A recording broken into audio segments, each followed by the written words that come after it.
Hello, my dear friends. Welcome to Sahithya channel, and once again we are going to analyze the question paper. And this is the fifth part, and so far we have completed 4 parts of the question papers. So ಯಾರೆಲ್ಲ ಇನ್ನು ಆ ವಿಡಿಯೋಸ್ನ ನೋಡಿಲ್ಲ, please go through the analysis part because ಇದೊಂದು ನಿಮ್ಗೆ ಏನಪ್ಪಾ ಅಂದ್ರೆ extra additional information ಆಗಿರತ್ತೆ. So ನಾವು ಲಿಟ್ರೇಚರ್ ಅನ್ನ ಡಿಸ್ಕಸ್ ಮಾಡ್ಬೇಕಾದ್ರೆ ಈ ತರದ ಇನ್ಫಾರ್ಮೇಶನ್ ನಿಮ್ಗೆ ಅಲ್ಲಿ ಸಿಗೋದಿಲ್ಲ. ಸೊ ಹಾಗಾಗಿ question paper analysis is even more important. So ಅದೇ ರೀತಿಯಾಗಿ ಯಾರೆಲ್ಲ ನನ್ನ ವಿಡಿಯೋಸ್ ನ ನೋಡ್ತಾ ಇದ್ದೀರಾ, ನಿಮ್ಗೆ ನನ್ನ ಇನ್ಫಾರ್ಮೇಶನ್ ಇಷ್ಟ ಆಯ್ತಪ್ಪ ಅಂದ್ರೆ please do like the videos and share it with along with your friends. So ಯಾರೆಲ್ಲ ಸಬ್ಸ್ಕ್ರೈಬ್ ಮಾಡದೆ ನೋಡ್ತಾ ಇದ್ದೀರಾ, please do subscribe and press the bell icon for more videos and for more information. Yes my dear friends, ಹಾಗಾದ್ರೆ ಇವತ್ತಿನ class ಅನ್ನ continue ಮಾಡೋಣ. And so ಇಲ್ಲಿವರೆಗೂ ನಾವು ಸುಮಾರು 43 ಕ್ವೆಶನ್ಸ್ ಅನ್ನ ಡಿಸ್ಕಸ್ ಮಾಡಿದೀವಿ and we have learn extensively regarding these questions. Okay, ಈ ಕ್ವೆಶನ್ಸ್ ಗೆ ಸಂಬಂಧಪಟ್ಟ ಎಲ್ಲ ರೀತಿಯ ಇನ್ಫಾರ್ಮೇಶನ್ ಅನ್ನ ತಿಳ್ಕೊಳ್ಳೋಕೆ ಟ್ರೈ ಮಾಡಿದೀವಿ. ಸೊ ಹಾಗಾದ್ರೆ 44ನೇ ಕ್ವೆಶನ್ ಏನಿದೆ ನೋಡೋಣ. Yes, yeah. So, stream of consciousness technique was mostly used in. Okay, stream of consciousness ಅಂದ್ರೆ ಏನು? ಸೊ ಯಾವ ಪೀರಿಯಡ್ ಅಲ್ಲಿ ಅದನ್ನ ತುಂಬಾ ಯೂಸ್ ಮಾಡಿದ್ದಾರೆ ಅಂತ ನೋಡೋಣ ಒಂದಷ್ಟು information. S,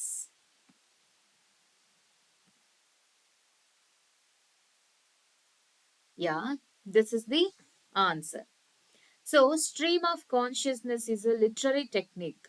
Okay, this is a writing style that became especially prominent in the 20th century. So, hagadre nama option alli ide alva 20th century, particularly in modernist literature. It is a narrative method that attempts to capture the flow of a character's thoughts, feelings, and memories in a manner that mimics the natural, often disjointed, and non-linear way the mind works. Okay, so the way we think ಅಂತ ಅಂದ್ರೆ ಏನು? For example, ಇವಾಗ like ನಾವು ಸುಮ್ಮನೆ ಕುತ್ಕೊಂಡಿರ್ಬೇಕಾದ್ರೆ ಏನೋ ಒಂದು ಯೋಚನೆ ನಮ್ ತಲೆಗೆ ಬರುತ್ತೆ. ಸೊ ಆ ಯೋಚನೆ ಮಧ್ಯ ಅದರಿಂದ ಯಾವುದೋ ಒಂದು ಕ್ಲೂ ಇಟ್ಕೊಂಡು ಇನ್ಯಾವುದೋ ಯೋಚನೆಗೆ ಹೋಗುತ್ತೆ, ಅದನ್ನ ಇಟ್ಕೊಂಡು ಇನ್ನೇನೋ ಯೋಚನೆ ಮಾಡೋಕೆ ಸ್ಟಾರ್ಟ್ ಮಾಡ್ತೀವಿ. ಸೊ ನಾವ್ ಯಾವ್ಯಾವ ರೀತಿ ಎಲ್ಲ ಯೋಚನೆ ಮಾಡ್ತೀವೋ ಅದನ್ನ ಇದ್ದ ಹಾಗೇನೆ ಲಿಟ್ರೇಚರ್ ಅಲ್ಲಿ ಬರೆಯೋದಿಕ್ಕೆ ನಾವು ಸ್ಟ್ರೀಮ್ ಆಫ್ ಕಾನ್ಶಿಯಸ್ನೆಸ್ ಅಂತ ಹೇಳ್ತೀವಿ. ಸೊ ಅಲ್ಲಿ ಥಾಟ್ಸ್ಗೆ ಯಾವುದೇ ಒಂದು ಬ್ರೇಕ್ ಇರಲ್ಲ, ಯಾವುದೇ ಒಂದು ಪಂಕ್ಚುಯೇಷನ್ಸ್ ಇರಲ್ಲ, ಸೊ ಅಲ್ಲಿ ಯಾವ್ದು ಡಿಸ್ಟರ್ಬೆನ್ಸ್ ಇರೋದಿಲ್ಲ. ಓಕೆ, ಸೊ ಕಂಟಿನ್ಯೂಸ್ ಆಗಿ ಅಲ್ಲಿ ಯಾವುದೇ ಒಂದು ಮ್ಯಾನರ್ಸ್ ಇರೋದಿಲ್ಲ. ಓಕೆ, ಅಂದ್ರೆ ಈ ಕತೆ ಆದ್ಮೇಲೆ ಈ ಕತೆನೆ ಬರ್ಬೇಕು, ಈ ಕ್ಯಾರೆಕ್ಟರ್ ಆದ್ಮೇಲೆ ಈ ಕ್ಯಾರೆಕ್ಟರೇ ಬರ್ಬೇಕು, ಈ ಈವೆಂಟ್ ಆದ್ಮೇಲೆ ಈ ಈವೆಂಟೇ ಬರ್ಬೇಕು ಅನ್ನೋದೇನು ಇಲ್ಲ. There is the continuity, that's all.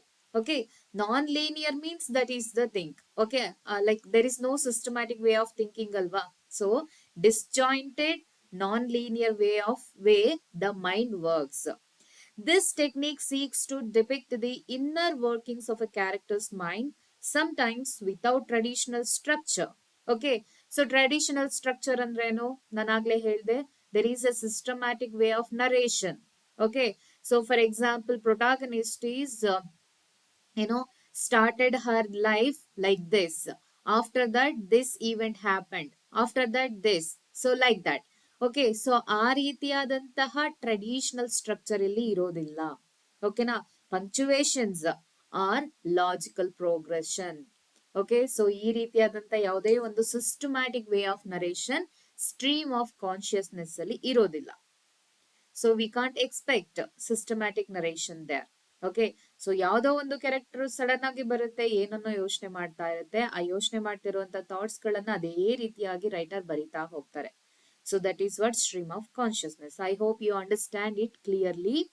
So for example, ನಾವ್ ಯಾವ್ದೆಲ್ಲ ತುಂಬಾ ಒಳ್ಳೆ ಎಕ್ಸಾಂಪಲ್ಸ್ ಇದಕ್ಕೆ ನೋಡ್ತೀವಿ ಅಂತಂದ್ರೆ Ulysses. Okay, Ulysses by James Joyce, written in 1922.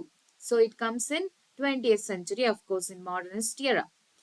The novel follows the events of a single day in Dublin.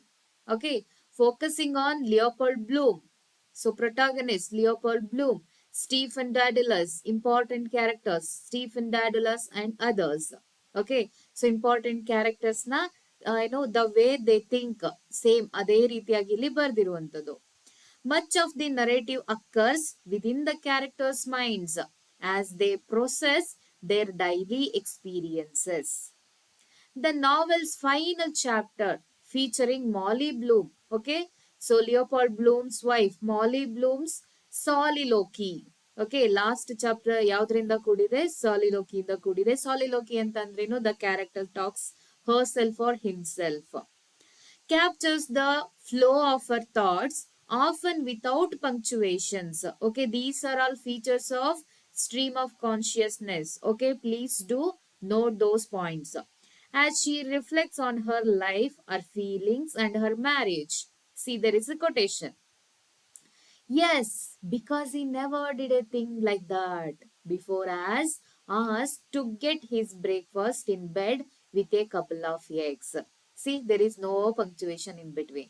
So just it is a flow of thought. Okay na?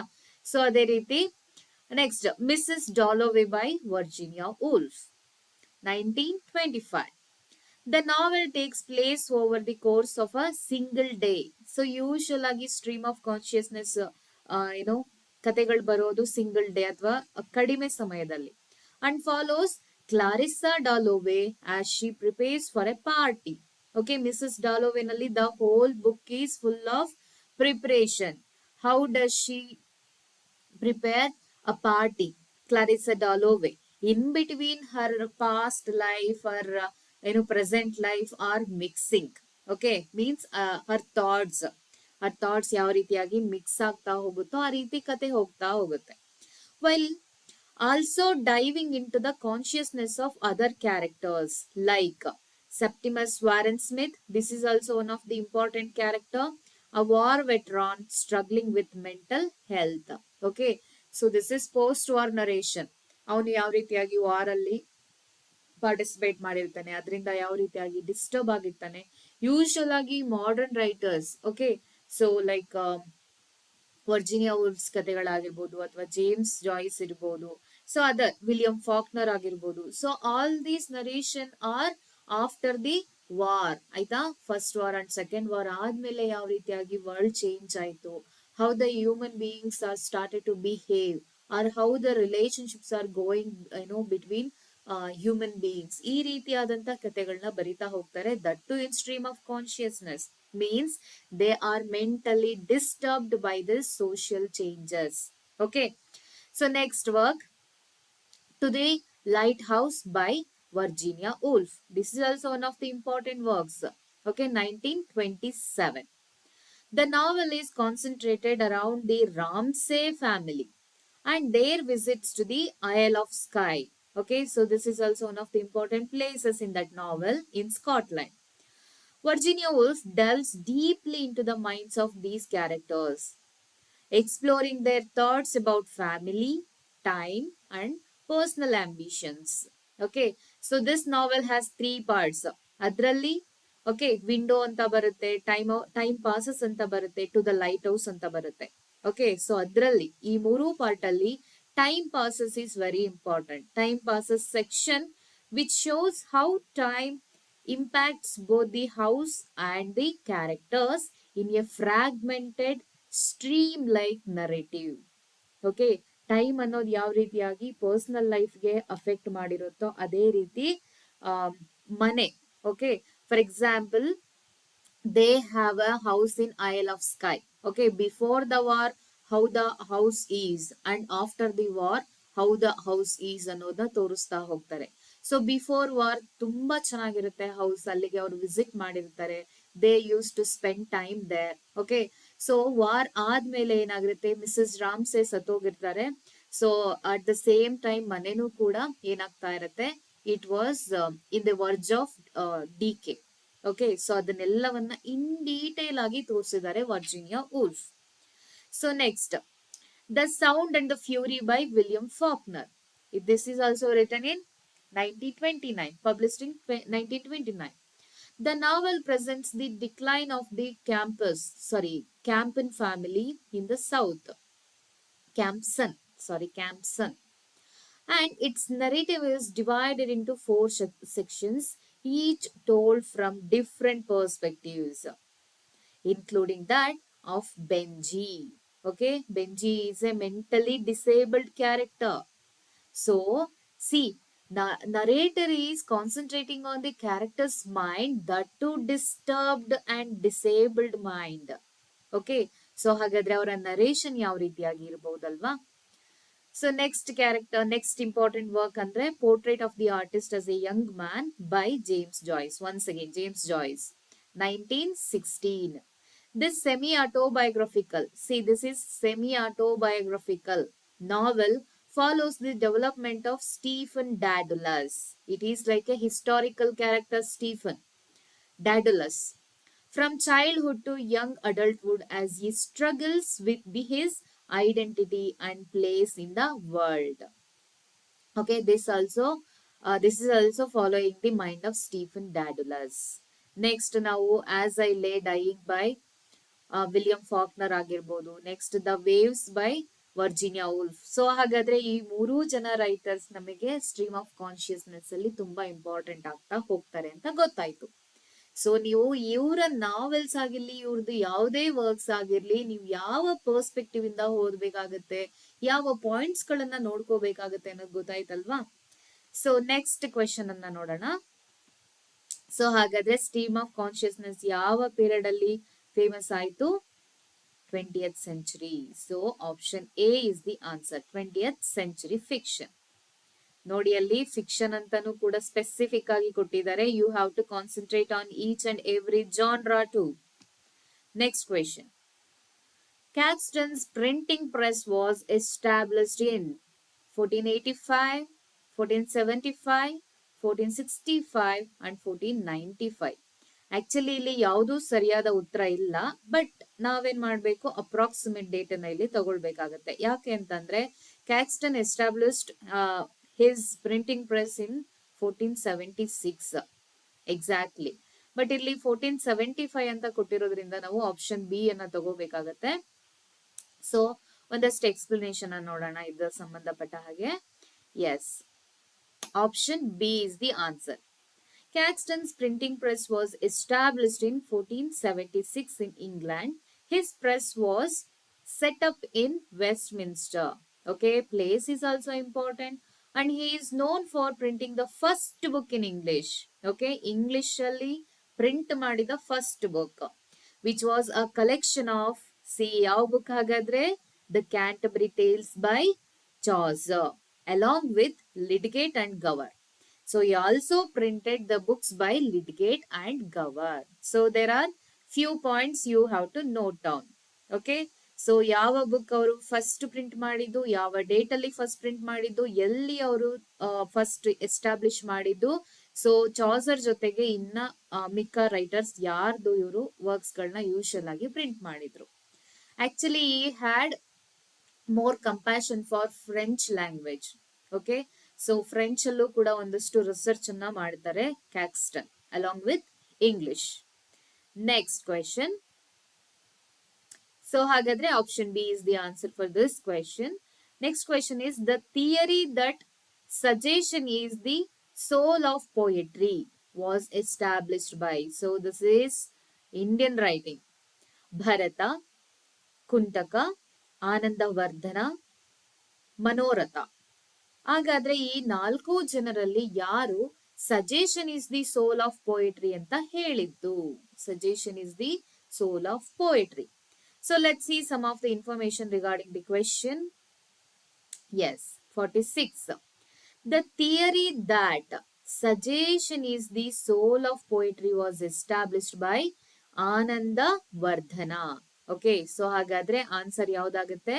Option C, Anandavardhana. He is an Indian aesthetician. Okay, aesthetic philosophy ನ ಇಂಡಿಯಾದಲ್ಲಿ ಮಾತಾಡುವಂತ ಒಬ್ರಲ್ಲಿ Anandavardhana important ಆಗಿದ್ದಾರೆ.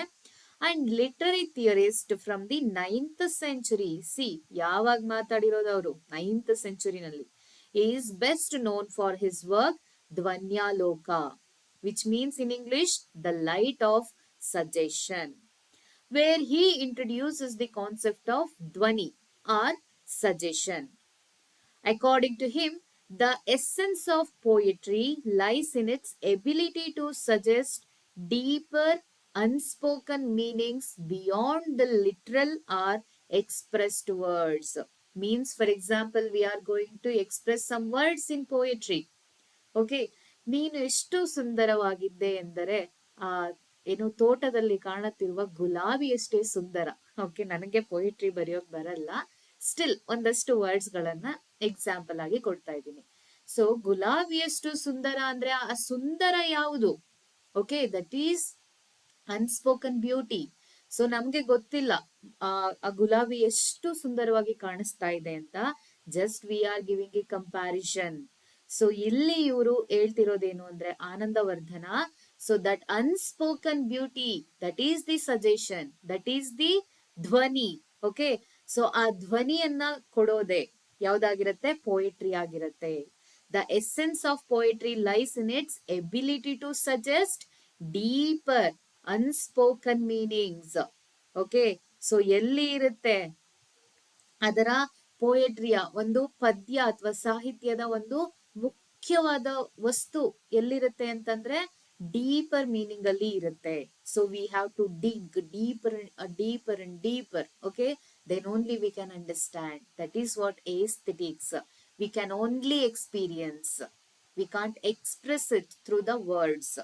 Okay, so that is what dhvani or suggestion. So it is quite difficult to understand, but so ನಿಮಗೆ for example ಯಾವುದೋ ಒಂದು ಪೊಯಿಟ್ರಿನ ಓದ್ತೀರಾ, ಪೊಯಿಟ್ರಿನ ಓದಿದ ತಕ್ಷಣ ನಿಮ್ಗೆ ಏನೋ ಅರ್ಥ ಆಗುತ್ತೆ. ದಟ್ ಈಸ್ ನಾಟ್ ಧ್ವನಿ, that is not the essence of a poetry.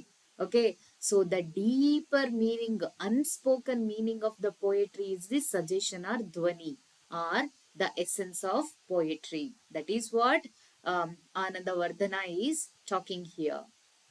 Okay, that is what aesthetics. We can only experience. He believed that the power of suggestion, means dhvani, transcends the explicit meaning and allows for a richer and more evocative experience for the reader or listener.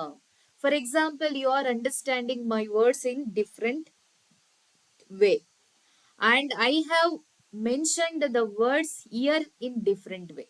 Okay, so ನೀವು ಬರೀ ಈ PDF ಅನ್ನ ಓದಿದ್ರೆ ನಿಮ್ಗೆ ಬೇರೆ ರೀತಿನೇ ಅರ್ಥ ಆಗುತ್ತೆ. ನಾನು ಅದನ್ನ ಮಾತಾಡ್ತಾ ಹೋದ್ರೇನೆ ಬೇರೆ ರೀತಿ ಅರ್ಥ ಆಗುತ್ತೆ. Okay, that is what it gives essence ಅಂತ ಹೇಳಿದ್ರೆ the power of suggestion are the power of ಧ್ವನಿ. ದ ಟ್ರಾನ್ಸೆಂಡ್ಸ್ ಅಂದ್ರೆ ಅದೇನ್ ಮಾಡುತ್ತೆ ನಿಮ್ಗೆ ಎಕ್ಸ್ಪ್ಲಿಸಿಟ್ ಮೀನಿಂಗ್, ಅಂಡ್ ಆ ಎಕ್ಸ್ಪ್ಲಿಸಿಟ್ ಮೀನಿಂಗ್ ಅನ್ನ ಬಿಟ್ಟು ಅದರಲ್ಲಿರುವಂತ ಒಳಾರ್ಥವನ್ನ ಕೊಡುತ್ತೆ, ತೋರಿಸುತ್ತೆ. And the reader or listener, they can only enjoy with their experience. Okay, so according to Anandavardhana, dhvani is the soul of poetry. Okay, all these are important points, please note down. Dhvani transcends the primary meaning.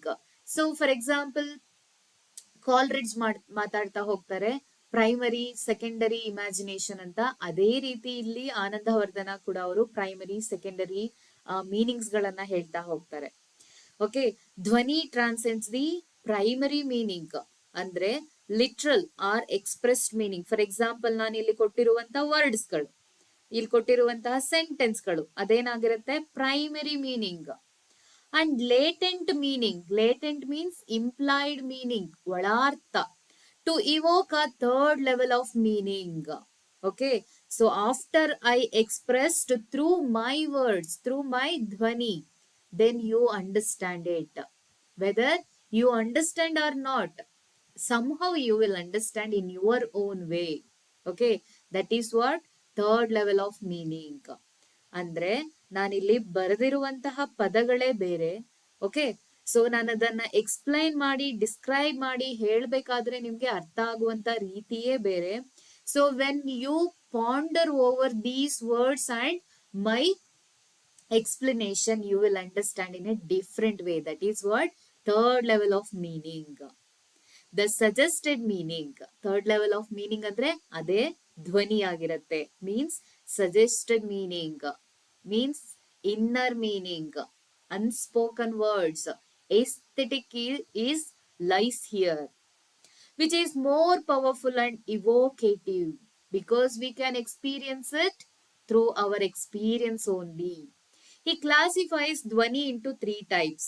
Okay, so ಇಲ್ಲಿ dhvani suggestion ಅಂತ ಹೇಳ್ತಾರಲ್ವಾ, so essence of the poetry ಅಂತ, ಅದನ್ನ ಅವರು ಮೂರು ಭಾಗವಾಗಿ ಏನು ವಿಂಗಡಣೆ ಮಾಡ್ತಾರೆ.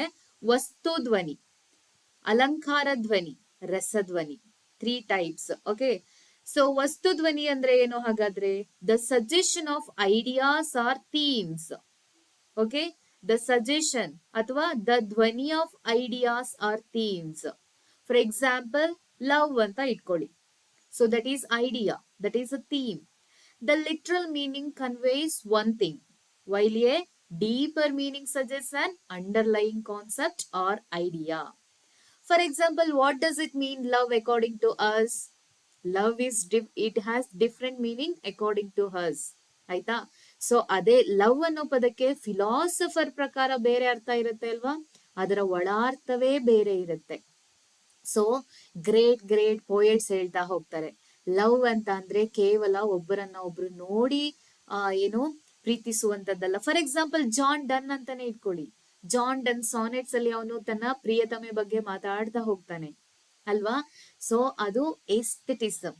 Okay, so even without having her beside him, ಅವನು ಆ ಲವ್ ಅನ್ನ ಎಕ್ಸ್ಪೀರಿಯನ್ಸ್ ಮಾಡ್ತಾ ಹೋಗ್ತಾನೆ. ದಟ್ ಈಸ್ ವಾಟ್ ಇನ್ನರ್ ಅಥವಾ underlying concept, underlying idea of love. Okay, for example Shakespeare ತಗೊಳ್ಳಿ. ಸೊ ಶೇಕ್ಸ್ಪಿಯರ್ ಎಲ್ಲರಿಗೂ ಏನು ಫೆಮಿಲಿಯರ್ ಆಗಿರೋದ್ರಿಂದ you can understand.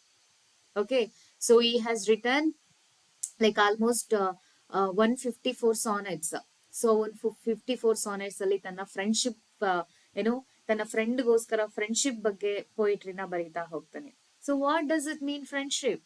Okay, so ಅವನ ಫ್ರೆಂಡ್ ಅವನಿಗೆ ಮೋಸ ಮಾಡಿದ್ದ ಅಂತ ಗೊತ್ತಿದ್ರೂ ಕೂಡ ಅವನು ತನ್ನ ಫ್ರೆಂಡ್ ಅನ್ನ ಕ್ಷಮಿಸಿ ಏನ್ ಮಾಡ್ತಾನೆ, ಅವನ ಫ್ರೆಂಡ್ಶಿಪ್ ಅನ್ನ ಎತ್ತಿ ಹಿಡಿತಾನೆ. Okay, so these are all feelings. Okay, we can't express, we can't explain it.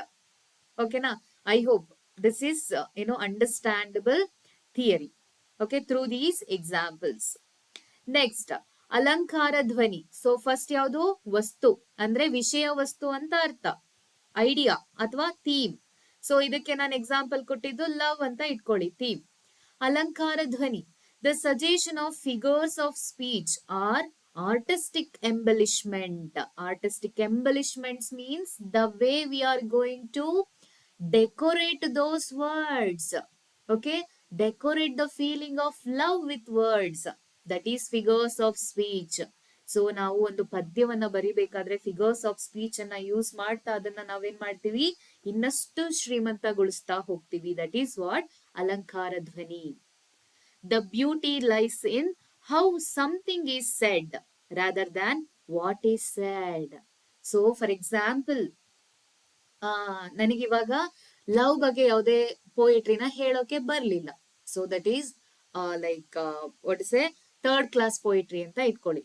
So when you read Shakespeare's poetry or John Donne's poetry, you will enjoy like anything, because their way of expressions, their way of ideas in expressing, that is what different. That is what makes them great. Okay, so ಹಾಗಾದ್ರೆ ನಾವು ಯಾವ ರೀತಿಯಾಗಿ ಹೇಳ್ತೀವಿ ಅನ್ನೋದು important. ನಾವು ಏನನ್ನ ಹೇಳ್ತೀವಿ ಅನ್ನೋದಕ್ಕಿಂತ ನಾವು ಯಾವ ರೀತಿಯಾಗಿ ಹೇಳ್ತೀವಿ ಅನ್ನೋದು ಇಂಪಾರ್ಟೆಂಟ್ ಆಗುತ್ತೆ. That is what Alankara Dhvani. Okay, next, Rasa Dhvani, the suggestion of emotions or aesthetic experience. We can't express it. Okay, I can only explain it, but you can't experience my experience. So ನನ್ನ ಅನುಭವವನ್ನ ನೀವು experience ಮಾಡೋಕ್ಕಾಗಲ್ಲ. That is what aestheticism. This is the highest form of Dhvani, where the poet suggests a mood or sentiment known as rasa. Rasa theory ಮೇಲೆ important ಇರೋದೇ ಇದು. ಏನಪ್ಪಾ ಅಂತಂದ್ರೆ, for example mystery ಅಂತ ಇಟ್ಕೊಳ್ಳಿ. ಓಕೆ, ಸೊ ಅದು ತುಂಬಾ ಸ್ವಾರಸ್ಯಕರವಾಗಿರ್ಬೇಕು. ಓಕೆ, ಸೊ ಮಿಸ್ಟ್ರಿ ಅಂತ ಏನೋ ಪೋಯೆಟ್ ಅಥವಾ ರೈಟರ್ ಅದನ್ನ ಸ್ಟೇಟ್ಮೆಂಟ್ ಕೊಟ್ಬಿಟ್ಟು ಸೊ ಆರ್ಡಿನರಿ ಲ್ಯಾಂಗ್ವೇಜ್ ಆಗಿ ತುಂಬಾ ಬ್ಲಂಟ್ ಆಗಿ ಬರ್ಕೊಂಡು ಹೋಗ್ತಾ ಇದ್ರೆ ಅದರಲ್ಲಿ ಯಾವ್ದು ಸ್ವಾರಸ್ಯನೇ ಇಲ್ಲ ಅಂತಂದ್ರೆ ರೈಟರಿಗೆ ಅದನ್ನ ಮಿಸ್ಟ್ರಿ ಅನ್ನೋ ರೀತಿ ಎಕ್ಸ್ಪೀರಿಯನ್ಸ್ ಮಾಡೋಕ್ಕಾಗತ್ತಾ? ಸೊ ಅಲ್ಲೊಂದಷ್ಟು ರಹಸ್ಯಗಳಿರ್ಬೇಕು, ಅಲ್ಲೊಂದಷ್ಟು ಒಡಿಸೆ ಸಸ್ಪೆನ್ಸ್ ಇರ್ಬೇಕು, ಅಲ್ಲೊಂದಷ್ಟು ಭಯಾನಕ ದೃಶ್ಯಗಳಿರ್ಬೇಕು. ಸೊ ಅದವೆಲ್ಲವೂ ಬರ್ತಾ ಬರ್ತಾ ಏನಾಗ್ತಾ ಹೋಗುತ್ತೆ, ಸ್ಟೋರಿ ಮಿಸ್ಟ್ರಿ ಆಗುತ್ತೆ. ಸೊ ಅದೆಲ್ಲವನ್ನು ಬಿಟ್ಟು ಪ್ಲೇನ್ ಆಗಿ ಒಂದೂರಲ್ಲಿ ಒಬ್ಬ ರಾಜ ಇದ್ನಂತೆ. ಸೊ ಆ ರಾಜಂಗೆ ಬೆಳಗ್ಗೆ ಎದ್ದು ಆ ಯುದ್ಧಕ್ಕೆ ಹೋಗೋದೇ ಕೆಲ್ಸ ಅಂತೆ. ಈ ರೀತಿಯಾಗಿ ಬ್ಲಂಟ್ ಆಗಿ ಹೇಳ್ಕೊಂಡು ಹೋಗ್ತಾ ಇದ್ರೆ ಅದೇನಾಗಿರುತ್ತೆ, ಸ್ವಾರಸ್ಯ ಇರೋದಿಲ್ಲ. ಅಲ್ಲಿ ರೈಟರ್ ಯಾವುದೇ ರೀತಿಯಾದಂತ ಮೂಡ್ ಅನ್ನ ಕ್ರಿಯೇಟ್ ಮಾಡಿರೋದಿಲ್ಲ. ಸೊ ಹಾಗಾಗಿ ರಸ, that is what more important. So a writer should implement some rasas into it. That is what rasadvani, which is the highest form of experience or aestheticism, highest form of dhvani, suggestion. So hagadre, I hope you understood these three forms athwa these three types of dhvani. Okay, so Anandavardhana places great importance on the concept of rasa, which refers to the emotional essence. Okay, that is our experience or aesthetic pleasure experienced by the reader or listener. In his view, rasa can only be effectively conveyed through suggestion. Okay, so only through higher meaning or deeper meaning or unspoken meaning a poet can only convey what is a rasa. Okay, that mood, that emotion. Okay, as explicit description cannot evoke the subtle emotional impact that suggestion can achieve. Okay, for example, Arundhati Roy's The God of Small Things anta itಕೊಳ್ಳಿ. So if you go on reading that novel, you just understand the surface meaning of the novel. You can't understand the inner meaning of that lies behind the words. Okay, so if you read with the meanings, with the connections, with connection to the context of the place, okay, so if connection with the history of the novel, so ನೀವು ಅವಾಗ ಏನ ಅರ್ಥ ಆಗುತ್ತೆ, ಅದರ ರಸ, ಅದರ mood, ಅದರ emotion ಅನ್ನ ಅರ್ಥ ಮಾಡ್ಕೊಳ್ತಾ ಹೋಗ್ತೀರಾ.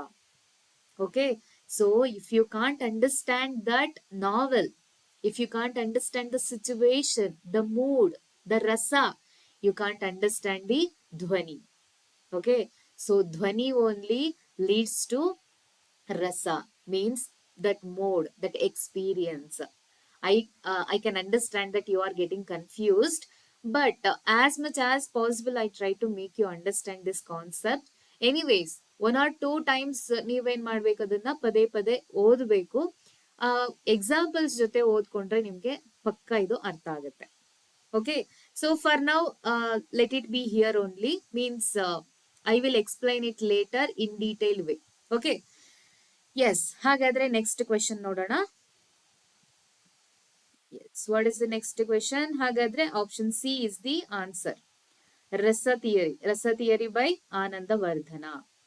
Wordsworth in The Solitary Reaper addressed to an inanimate entity as, inanimate ಅಂದ್ರೆ ಜೀವ ಇಲ್ದಿರುವಂತಹ ವಸ್ತುಗಳು. Wordsworth in The Solitary Reaper ಅನ್ನೋ ಪೋಯಮ್ ಅಲ್ಲಿ ಇನ್ಯಾನಿಮೇಟ್ ಎಂಟಿಟಿಯನ್ನ ಯಾವ ರೀತಿಯಾಗಿ ಅಡ್ರೆಸ್ ಮಾಡಿದ್ದಾರೆ. Behold her single in the field, you solitary highland lass, reaping and singing by herself, stop here or gently pass. Okay, so this is addressing to the lady who is reaping and singing herself. So this address is an example of, ಹಾಗಾದ್ರೆ ಯಾವ ಟರ್ಮಿಗೆ ಸೇರಿದೆ ಇದು? ಸಿನಾಕ್ಜಕಿ, ಝಾಗ್ಮಾ, ಆಕ್ಸಿಮೊರಾನ್, ಎಪಾಸ್ಟ್ರೋಫ್. So ಹಾಗಾದ್ರೆ ಯಾವುದು ನೋಡೋಣ? Yes, yeah, the address in Wordsworth's The Solitary Reaper is an example of option D, apostrophe. Apostrophe ಅನ್ನೋ ಒಂದು literary ಟರ್ಮಿಗೆ ಅದು ಸಂಬಂಧಪಟ್ಟಿದ್ದು. ಹಾಗಾದ್ರೆ what is the meaning of apostrophe? Apostrophe means it is a literary device in which the speaker addresses an absent or inanimate entity as if it were present and capable of responding. For example, I'm talking to my friend ಅಂತ ಇಟ್ಕೊಳ್ಳಿ. Okay, my friend is not here, he is absent, she is absent, but so I am imagining he or she is in front of me and he or she is listening to me. So ಅವಳು ಅಥವಾ ಅವನು ನನಗೆ ನಾನು ಹೇಳ್ತಿರುವಂತ ಮಾತುಗಳನ್ನ ಕೇಳಿಸ್ಕೋತಾ so ಇಲ್ಲಿ ನಾವು ಅವ್ರು ಇದ್ದಾರೆ ಅಂತ ಭಾವಿಸಿ, ಅವರು ಕೇಳಿಸ್ಕೊಳ್ತಿದ್ದಾರೆ ಅಂತ ಭಾವಿಸಿ ಹೇಳ್ತೀವಲ್ವಾ, ಅದಕ್ಕೆ ನಾವು ಅಪಾಸ್ಟ್ರೋಫ್ ಅಂತ ಹೇಳ್ತೀವಿ. In this case Wordsworth is directly addressing the highland loss, okay, that girl, even though she may not be able to hear him because he is hearing her song only, she is not in front of him, she is not listening to him, still he is expressing his words to her, which is characteristic of apostrophe. ಇದು ಅದರ characteristic ಆಗಿರುತ್ತೆ. ಅಪಾಸ್ಟ್ರೋಫ್ ಅಂದ್ರೆ ಈ ರೀತಿ ಇಲ್ದಿರುವಂತದ್ನ ಇದೆ ಅಂತ ಕಲ್ಪಿಸಿ ನಾವು ಅದರ ಜೊತೆ ಮಾತಾಡುವಂಥದ್ದು. Okay, a kind of soliloquy. One more example. Okay, so ಇಲ್ಲಿ ವರ್ಡ್ಸ್ವರ್ತ್ ಎಕ್ಸಾಂಪಲ್ ಗಿಂತ ಇನ್ನೊಂದು ಎಕ್ಸಾಂಪಲ್ ಏನಪ್ಪಾ ಅಂದ್ರೆ John Donne in death be not proud. So there also is talking to death ಅಲ್ವಾ. Death, be not proud, though some have called you mighty and dreadful, for thou, for you, art not so. Okay, ಅಂದ್ರೆ is talking to the death. ಒಂದಷ್ಟು ಜನ ನಿನ್ನನ್ನ ತುಂಬಾ mighty, ತುಂಬಾ ಶಕ್ತಿವಂತ ಅಂತ ಕರೀತಾರೆ, ಆದ್ರೆ ನಿನಗೆ ಆ ರೀತಿಯ ಶಕ್ತಿ ಇಲ್ಲ ಅಂತ ಹೇಳ್ತಾ ಇರುವಂತದ್ದು. Is talking to an inanimate thing as if it is listening to him. Donne speaks to death as if it were a person. Okay, like a personification ಅಂತ ಕೂಡ ನಾವು ಇದನ್ನ ಕರಿಬಹುದು. ನೆಕ್ಸ್ಟ್, ಸೊ ಇನ್ನ ಮಿಕ್ಕ ಆಪ್ಷನ್ಸ್ ಗಳನ್ನು ನೋಡೋಣ. Synecdoche means what? Synecdoche is a figure of speech in which a part of something is used to represent the whole. Okay, so for example, eyes ಅಂತ ಇಟ್ಕೊಳ್ಳಿ. Okay, that ice attract me ಅಂತ ಹೇಳಿದ್ರೆ that girl is attracting me ಅಂತ ಅರ್ಥ. Okay, so ice ಅನ್ನೋದು ಇಡೀ ಆ ಹುಡುಗಿಯನ್ನ represent ಮಾಡ್ತಾ ಇದೆ ಅಂತ ಅರ್ಥ. ಓಕೆ, ಸೊ ಒಂದು ಪಾರ್ಟ್ ಹೋಲ್ ಪಾರ್ಟ್ ಅನ್ನ ರೆಪ್ರೆಸೆಂಟ್ ಮಾಡುವಂಥದ್ದು ಅಥವಾ ಹೋಲ್ ಪಾರ್ಟ್ ಒನ್ ಪಾರ್ಟ್ ಅನ್ನ ರೆಪ್ರೆಸೆಂಟ್ ಮಾಡುವಂಥದ್ದು. ಸೊ ಉದಾಹರಣೆ ಜೊತೆಗೆ ನೋಡೋಣ. Okay, so a figure of speech in which a part of something is used to represent the whole, or the whole is used to represent a part, vice versa. For example, part for whole ಅಂದ್ರೆ ಒಂದು part ಇಡೀ ಏನು ಒಂದು ವಸ್ತುವನ್ನ ಯಾವ ರೀತಿಯಾಗಿ represent ಮಾಡುತ್ತೆ. ಅದಕ್ಕೆ ಎಕ್ಸಾಂಪಲ್ ಅಂದ್ರೆ all hands on deck. All hands on deck. Here hands refers to the sailors, with the part hands representing the whole person. Okay, so ಒಂದು ಶಿಪ್ ಅಲ್ಲಿ ಇರುವಂತ ಎಲ್ಲಾ ಸೇಲರ್ಸ್ ಅನ್ನ ಅದು ರೆಪ್ರೆಸೆಂಟ್ ಮಾಡ್ತಿರುವಂತದ್ದು. ಆಲ್ ಹ್ಯಾಂಡ್ಸ್ ಆನ್ ಡೆಕ್ ಅಂತ ಅಂದ್ರೆ ಆ ಎಲ್ಲಾ ಸೇಲರ್ಸ್ ಕೂಡ ಆ ಡೆಕ್ ಶಿಪ್ ಅಲ್ಲಿ ಇದ್ದಾರೆ ಅಂತ ಅರ್ಥ. ಓಕೆ, ಸೊ ಇಯರ್ ಹ್ಯಾಂಡ್ಸ್ ಏನನ್ನ ರೆಪ್ರೆಸೆಂಟ್ ಮಾಡ್ತಾ ಇದೆ? ಸೇಲರ್ಸ್ ಎಲ್ಲರನ್ನು ರೆಪ್ರೆಸೆಂಟ್ ಮಾಡ್ತಾ ಇದೆ. ಸೊ ಹಾಗಾದ್ರೆ ಹೋಲ್ ಪಾರ್ಟ್ ಯಾವ ರೀತಿಯಾಗಿ ಒನ್ ಪಾರ್ಟ್ ಅನ್ನ ರೆಪ್ರೆಸೆಂಟ್ ಮಾಡುತ್ತೆ? The United States own gold at the Olympics. Okay, so United Nations ಅಂದ್ರೆ ಇಡೀ ಒಂದು ದೇಶ, ಒಂದು ಸಾಮ್ರಾಜ್ಯ ಅಂತ ಇಟ್ಕೊಳ್ಳಿ, ಒಂದು ಲೈಕ್ ಹೋಲ್ ನೇಷನ್ ಅಂತ ಇಟ್ಕೊಳ್ಳಿ. ಹೋಲ್ ನೇಷನ್ ಏನನ್ನ ರೆಪ್ರೆಸೆಂಟ್ ಮಾಡ್ತಾ ಇದೆ? ಒಲಿಂಪಿಕ್ಸ್ ಅಲ್ಲಿ ಭಾಗವಹಿಸಿರುವಂತ ಒಂದಷ್ಟು ಸ್ಪೋರ್ಟ್ಸ್ ಪರ್ಸನ್ಸ್ ಅನ್ನ ರೆಪ್ರೆಸೆಂಟ್ ಮಾಡ್ತಾ ಇದೆ. ಓಕೆ, ಇಡೀ ನೇಷನ್ ಒಂದಷ್ಟು ಕೆಲವು ಪರ್ಸನ್ಸ್ ಗಳನ್ನ ರೆಪ್ರೆಸೆಂಟ್ ಮಾಡ್ತಿರುವಂತದ್ದು. The entire country represents a few athletes who won. Okay, so ನಾವೇನ್ ಹೇಳ್ತೀವಿ? ಭಾರತ ದೇಶ ಏನು what is in some sports. Okay, javelin ಎಸೆತವನ್ನ ಅಥವಾ ಒಲಿಂಪಿಕ್ಸ್ ಅನ್ನ ಗೆದ್ದಿದೆ ಅಂತ ಹೇಳ್ದಾಗೆ. ಓಕೆ, ಸೊ ನೀರಜ್ ಚೋಪ್ರಾ ಅವರು ಜಾವೆಲಿನ್ ಎಸೆತದಲ್ಲಿ ಗೆದ್ದಿದ್ರೆ ನಾವು ಇಡೀ ಭಾರತವನ್ನ ಅಲ್ಲಿ ರೆಪ್ರೆಸೆಂಟ್ ಮಾಡ್ತಾ ಇರ್ತೀವಿ. ಓಕೆ, ಭಾರತ ಇದರಲ್ಲಿ ಗೆದ್ದಿದೆ ಅಂದ್ರೆ ಭಾರತ ಒಂದು ಭಾಗವನ್ನ, ನೀರಜ್ ಚೋಪ್ರಾನನ್ನ ರೆಪ್ರೆಸೆಂಟ್ ಮಾಡ್ತಾ ಇರುವಂತದ್ದು, ಈ ರೀತಿಯಾಗಿ ಹೇಳೋದು. ಸೊ ಲಿಟ್ರರಿ ಎಕ್ಸಾಂಪಲ್ ಅಂದ್ರೆ in Shakespeare's Julius Caesar Mark Antony says. Okay, so ಈ ಕೊಟೇಶನ್ ನಿಮ್ಗೆ ಹೆಲ್ಪ್ ಆಗ್ಬೋದು ಅನ್ನೋ ಕಾರಣಕ್ಕೆ ಇದನ್ನ ಹಾಕಿದ್ದೀನಿ ಇಲ್ಲಿ. Mark Antony says, okay, friends, Romans, countrymen, lend me your ears. Here ears represent attention, a part of the whole person.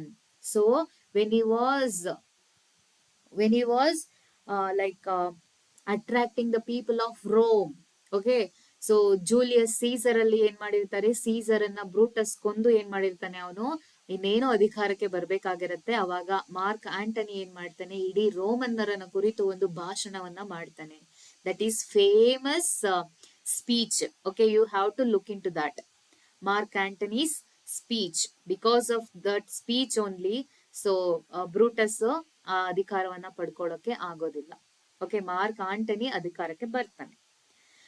So ಹಾಗಾದ್ರೆ zeugma ಅಂದ್ರೆ ಏನಾಗುತ್ತೆ? A figure of speech in which a word, usually a verb or adjective, applies to more than one noun, blending together different ideas grammatically and logically unusually. So ಎರಡು ರೀತಿಯಾದಂತಹ verbs ಅಥವಾ adjectives blend ಆಗಿ ಅರ್ಥವನ್ನ ಕೊಡುವಂಥದ್ದು. For example, he stole my heart and my wallet. Here stole applies to both. Stole ಅಂತಂದ್ರೆ ಕದ್ದಿರುವುದು ಅನ್ನೋದು ಎರಡಕ್ಕೂ ಅಪ್ಲೈ ಆಗುತ್ತೆ. ಒಂದು ನನ್ನ ಹಾರ್ಟ್ ಅನ್ನು ಕದ್ದಿದ್ದಾನೆ ಅಂತಾನೂ ಆಗುತ್ತೆ, ಇನ್ನೊಂದು ನನ್ನ ಪರ್ಸ್ ಅಥವಾ ನನ್ನ ವ್ಯಾಲೆಟ್ ಅನ್ನು ಕದ್ದಿದ್ದಾನೆ ಅಂತ ಆಗುತ್ತೆ. ಸೊ ಹಾಗಾದ್ರೆ ಇದೇನಾಗುತ್ತೆ, ಝೂಗ್ಮ ಆಗುತ್ತೆ. But in different senses, metaphorically for the heart and literally for the wallet. ಅರ್ಥ ಆಯ್ತಾ? ಮೆಟಫಾರಿಕಲಿ ಅಂತಂದ್ರೆ ನಿಜವಾಗ್ಲೂ ಹೃದಯವನ್ನ ಕದಿಯೋಕಾಗತ್ತಾ, ಮೀನ್ಸ್ ಅಂದ್ರೆ ಲೈಕ್ ಹಿ ಇಂಪ್ರೆಸ್ಡ್ ಮೀ ಅಂತ ಅರ್ಥ ಅಲ್ವಾ. So that is metaphorical meaning. So ಇನ್ನೊಂದೇನು, ವ್ಯಾಲೆಟ್ ಅನ್ನ ಕದ್ದಿದ್ದಾನೆ ಅಂತ ಅಂದ್ರೇನು, ಲಿಟ್ರಲ್ ಆಗಿ ನನ್ನ ವ್ಯಾಲೆಟ್ ಅನ್ನ, ನನ್ನ ಪರ್ಸ್ ಅನ್ನ ಕದ್ದಿದ್ದಾನೆ ಅಂತ ಆಯ್ತು. ಸೊ ಎರಡನ್ನ ಲೈಕ್ ಲಾಜಿಕಲಿ ಗ್ರಾಮ್ಯಾಟಿಕಲಿ ಅನ್ಯೂಶುವಲ್ ಆಗಿ ಬ್ಲೆಂಡ್ ಮಾಡುವಂತದ್ದು. ಓಕೆ, ಸ್ಟೋಲ್ ಅನ್ನೋದು ಏನ್ ಮಾಡುತ್ತೆ ಇಲ್ಲಿ ನಮಗೆ ಮೆಟಫಾರಿಕಲ್ ಮೀನಿಂಗ್ ಅನ್ನು ಕೊಡುತ್ತೆ, ಲಿಟ್ರಲ್ ಮೀನಿಂಗ್ ಎರಡನ್ನೂ ಕೊಡುತ್ತೆ. So that is what zeugma. Next, literary example. Alexander Pope in his The Rape of the Lock. Okay, Alexander Pope do mock epic The Rape of the Lock. In his poetry, he says, "Hear thou great Anna, whom three realms obey." Okay, ಅಂದ್ರೆ like ಅಲ್ಲಿ ಬರುವಂತಹ rape of the lock ಅಲ್ಲಿ ಬರುವಂತಹ protagonist ಬಗ್ಗೆ ಹೇಳ್ತಾ ಇರುವಂತ ಇಡೀ ಮೂರು ಏನೋ ರೆಲ್ಮ್ಸ್ ಕೂಡ ಅವಳನ್ನ ಒಬೇ ಮಾಡುತ್ತೆ. Dost sometimes counsel take and sometimes tea. The verb take applies to both counsel and tea. ಎರಡನ್ನೂ ಕೂಡ ತಗೊಳ್ಳೋದು ಅಂತಾನೆ ಅರ್ಥ ಬರುತ್ತೆ ಅಲ್ವಾ, but with different meanings. Okay, it applies to both like stole. So next, oxymoron. A figure of speech in which two contradictory terms appear side by side or close together, creating a paradoxical or surprising effect. ಅಂದ್ರೆ ಎರಡು ವಿರುದ್ಧವಾದ ಐಡಿಯಾಗಳು ಜೊತೆಗೆ ಬರೋದನ್ನ ನಾವೇನ್ ಹೇಳ್ತೀವಿ, oxymoron ಅಂತ ಹೇಳ್ತೀವಿ. For example, you can understand through this only example. William Shakespeare in Romeo and Juliet. Parting is such sweet sorrow. See, parting ಅಂದ್ರೆ ದೂರ ದೂರ ಆಗುವಂಥದ್ದು. Is such sweet sorrow. ನೋಡಿ, ಸ್ವೀಟ್ ಅನ್ನೋದು it is like very beautiful ಅಂತ, sorrow ಅಂತ ಅಂದ್ರೆ it is very sad ಅಂತ. ಓಕೆ, ಸೊ ಇಲ್ಲಿ ಹ್ಯಾಪಿ ಮತ್ತೆ ಸ್ಯಾಡ್ ಅನ್ನೋ ಎರಡು ಐಡಿಯಾಗಳು ಒಂದೇ ಒಟ್ಟಿಗೆ ಬರ್ತಾ ಇರೋದು. Okay, they are standing side by side. The word sweet and sorrow are contradictory in meaning, yet combined they convey the bittersweet feeling of parting. Bittersweet ಅಂದ್ರೆ ಇದೊಂಥರ ತಡ್ಕೊಳಕ್ಕೂ ಆಗಲ್ಲ, ಇದು ಖುಷಿನೂ ಆಗತ್ತೆ ಅನ್ನೋ ರೀತಿ. ಓಕೆ, ಸೊ ಹಾಗಾದ್ರೆ ಅರ್ಥ ಆಗಿದೆ ಅನ್ಸುತ್ತೆ ಈ 4 ಟರ್ಮ್ಸ್ ಗಳು ಕೂಡ. ಸೊ ನೆಕ್ಸ್ಟ್ ಕ್ವೆಶನ್ ಅನ್ನ ನೋಡೋಣ. ಎಸ್, ಐ ಹೋಪ್ ಎಕ್ಸ್ಪ್ಲನೇಷನ್ ತುಂಬಾ ಆಯ್ತು ಅನ್ಸುತ್ತೆ, but this is very much necessary for you. Okay, so ನಾವ್ ಇದನ್ನ ಜಸ್ಟ್ ನಾನೊಂದು ಕ್ವೆಶನ್ಗೆ ಆಪ್ಷನ್ ಅನ್ನ ಹೇಳಿ ನೆಕ್ಸ್ಟ್ ಕ್ವೆಶನ್ ಅನ್ನ ತಗೋಬಹುದು. But like every time you can't read in this manner. That is why I am trying to give you as much as possible. Okay. So next question ಏನಿದೆ, a short descriptive poem of rural or pastoral life is. Okay. So short descriptive poem of rural, okay, ಅಥವಾ ಪ್ಯಾಸ್ಟ್ರಲ್ life ಅನ್ನ ಹೇಳುವಂತದಕ್ಕೆ ನಾವು ಯಾವ literary term ನ use ಮಾಡ್ತೀವಿ? ಎಕ್ಲಾಗ್, ಇಂಟರ್ಲ್ಯೂಡ್, ಡರ್ಜ್, ballad. So ಹಾಗಾದ್ರೆ ನೋಡೋಣ. Yes, where is it? Here. an eclogue. Okay, so ಹಾಗಾದ್ರೆ ನಾವು ಶಾರ್ಟ್ ಪೋಮ್ ಆಫ್ ರೂರಲ್ ಅಥವಾ ಪ್ಯಾಸ್ಟ್ರಲ್ ಲೈಫ್ ಅನ್ನ ಏನಂತ ಹೇಳ್ತೀವಿ? ಎಕ್ಲಾಗ್ ಅಂತ ಹೇಳ್ತೀವಿ. An eclogue is a short pastoral poem that typically describes rural life. Okay, you have to look into all these features. Okay, rural life often in the form of a dialogue between shepherds. Shepherds ಒಬ್ರಿಗೊಬ್ರು ಮಾತಾಡ್ಕೊಳ್ಳುವಂತ ರೀತಿನಲ್ಲಿ ಬರೆಯುವಂಥದ್ದು ಎಕ್ಲಾಗ್. It is a type of poetic form that idealizes nature and the countryside, commonly used in ancient literature, especially by poets like Virgil in his Eclogues, Edmund Spenser's The Shepherd's Calendar, which he followed in which he followed Virgil Eclogues. ಆಯ್ತಾ, Virgil ಅವರ ಎಕ್ಲಾಗ್ಸ್ ಅನ್ನೇ follow ಮಾಡಿ base ಆಗಿ ಇಟ್ಕೊಂಡು Edmund Spencer ಬರ್ದಿರೋದು ಯಾವುದು? The shepherds calendar. It has 12 eclogues. Okay, each eclogue represents each month of the year. Okay, shepherds calendar ಅಲ್ಲಿ 12 eclogues ಬರುತ್ತೆ. ಒಂದೊಂದು ಕೂಡ ವರ್ಷದ ಒಂದೊಂದು ಮಂತ್ ಅನ್ನ ರೆಪ್ರೆಸೆಂಟ್ ಮಾಡುತ್ತೆ. ಸೊ ನೆಕ್ಸ್ಟ್, ಇಡಿಲ್ ಅಂತ ಅಂದ್ರೇನು? ಇಡಿಲ್ ಅಂದ್ರೂ ಕೂಡ ಸೇಮ್ ಮೀನಿಂಗ್ ಬರುತ್ತೆ. A poem that focuses on a peaceful, idealized scenes of rural life or the beauty of nature. Okay, so idyll ಇರ್ಬೋದು, ಎಕ್ಲಾಗ್ ಇರ್ಬೋದು, ಪ್ಯಾಸ್ಟ್ರಲ್ ಇರ್ಬೋದು, ಈ ಮೂರು ಕೂಡ ಸೇಮ್ ಅರ್ಥವನ್ನ ಕೊಡುತ್ತೆ. Pastoral, a type of poem that romanticizes and idealizes the simplicity and tranquility of rural life, often featuring shepherds, nature and the countryside. Okay, so next option ಅಲ್ಲಿ ಇರುವಂತಹ ಏನು ಟರ್ಮ್ ಅಂದ್ರೆ interlude. Interlude means what? A short performance. Okay, so interlude is relating to a stage or drama, dramatic piece presented between the acts of a play. Okay, so play ನಡೀತಾ ಇರ್ಬೇಕಾದ್ರೆ so ಒಂದೆರಡು act ಗಳ ಮಧ್ಯ ಬ್ರೇಕ್ಗೆ ಮಾಡುವಂತದ್ದು ಒಂದು ಇದು ಏನು act ಆಗಿರುತ್ತೆ ಇಂಟರ್ಲ್ಯೂಡ್ ಅಂತ ಅಂದ್ರೆ. During a break in a larger performance, ತುಂಬಾ ದೊಡ್ಡದಾದಂತ ಪ್ಲೇ ನಲ್ಲಿ ಒಂದ್ ಬ್ರೇಕ್ ಕೊಡ್ಬೇಕು ಅನ್ನೋ ಒಂದು ಆಕ್ಟ್ ಮಾಡ್ತಾರಲ್ವಾ, ಅದಕ್ಕೆ. Okay, in earlier English drama interludes were light hearted plays or entertainments. Okay, it is like a joke performed at court or during festive gatherings. For example, John Haywood's The Four Ps. Okay, so morality play, miracle play ಇದೆಲ್ಲ begin ಆದಾಗ ಯಾವ ರೀತಿಯಾಗಿ drama ಅನ್ನೋದು flourish ಆಗ್ತಾ ಹೋಗುತ್ತೆ, ಅಲ್ಲಿ ನಮಗೆ Heywood ಅವ್ರದ್ದು ದ 4 Ps ಬರುತ್ತೆ. Okay, so this is also an interlude. And Shakespeare's Hamlet ಅಲ್ಲಿ ಬರುವಂತಹ the play within a play, that is also an interlude. Okay, Shakespeare ಕಥೆಯ ಒಳಗಡೆ ಕತೆ ಬರುತ್ತಲ್ವಾ, that is an interlude. So next, dirge. Dirge is a sombre mournful poem. Sombre ಅಂತಂದ್ರೆ ಸಾಂಬಾರ್ ಅಲ್ಲ, ನಾವು ತಿನ್ನುವಂತ ಸಾಂಬಾರ್ ಅಲ್ಲ. ಓಕೆ, ಸೊ ದುಃಖ ಅನ್ನೋ ರೀತಿ ಬರುತ್ತೆ sombre. Sombre mournful poem or song often written to lament the dead. Okay, it is like an elegy. It is typically associated with funerals or expressions of grief. For example, Percy Bysshe Shelley's Adonais.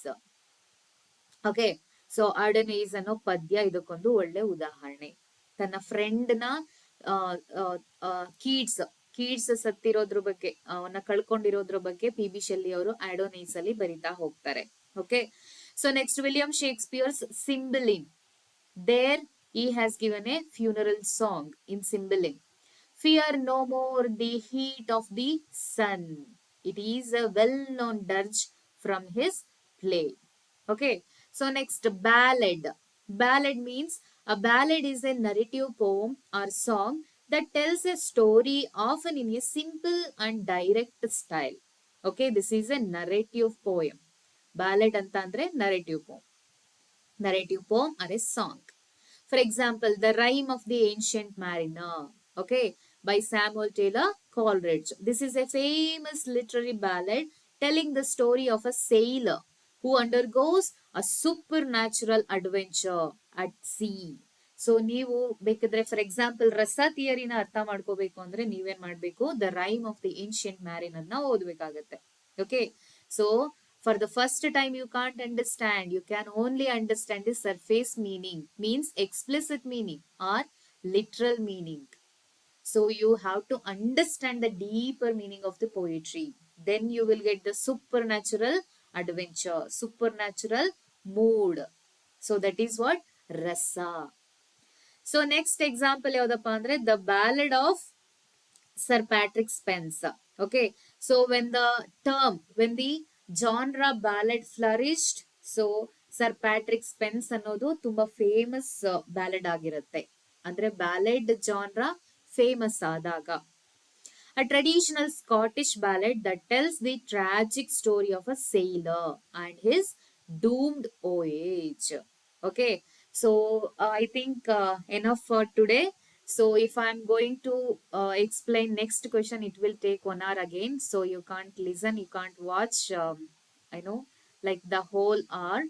So I was planning for half an hour, but it took almost 45 minutes. Anyways, my dear friends, I am trying to give you the more I can. Okay, so if you do like my videos, if you do like my information, please do like the video and share with your friends.